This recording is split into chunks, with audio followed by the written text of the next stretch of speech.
Praise the Lord. Greetings to you all in Jesus' precious name. Hope you are all good by the grace of our Lord. Let us see the scriptures. 1 Thessalonians chapter 4, verse 7.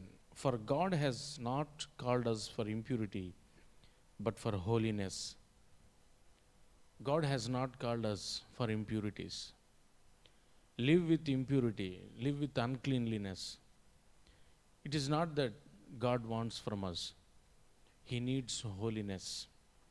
If you are believing in Lord Jesus, you are going to church, reading Bible, doing prayer. What God wants from us is to live a holy life, not a life with impurity. What causes impurity in us? What is the reason of impurity? So what is the meaning of impurity? What makes us impure? Let us see the scriptures. When you observe Jeremiah chapter 17, verse 9. Human heart is deceitful.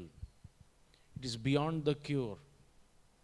So our heart is the most deceitful thing that makes us impure, that makes us enemy to God.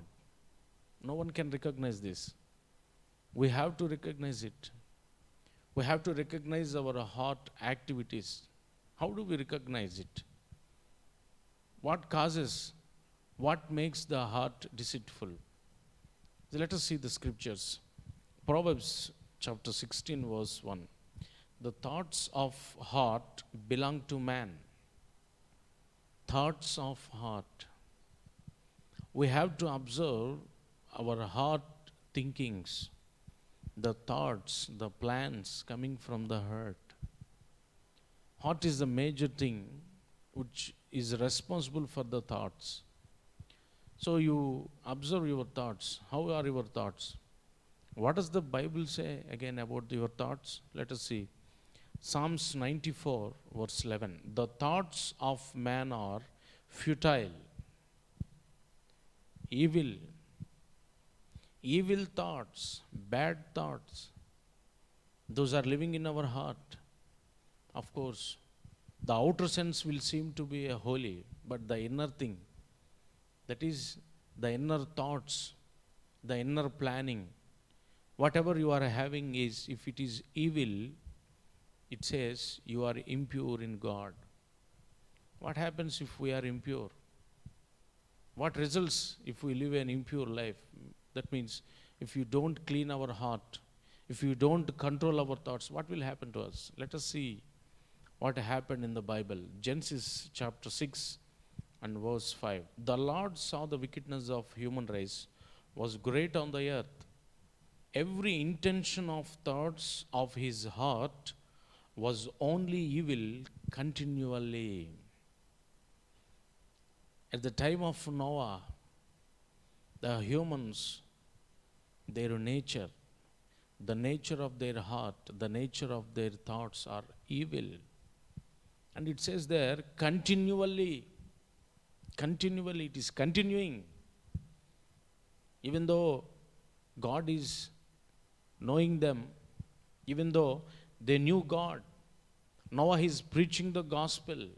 You should not do like this. You don't think like that. Of course, they don't control their thoughts. They don't stop their evil. What happened? Floods come upon the earth. The rain on the earth for 40 days and nights, the water washed away the humans. No one is alive except the 8 members in the Noah ark. So this is all because of uncontrolled thoughts of our heart. So God is now also the same. His nature doesn't change.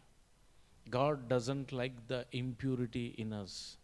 The impurity in us is the thoughts of our heart. Bad thoughts, evil thoughts.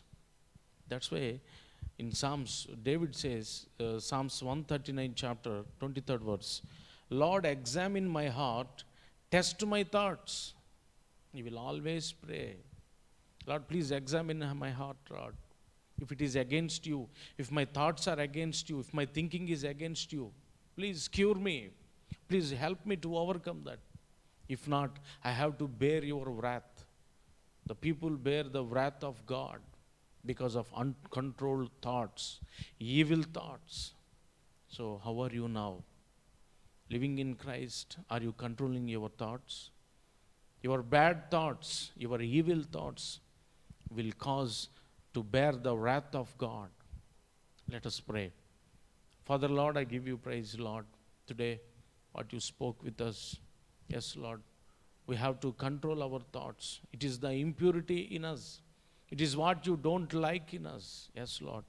Help us to overcome the thoughts which are bad, which are evil. Lord, who watched this video, who heard this message, Lord, bless them. Help them to control their thoughts. In Jesus' name I pray, Lord. Amen.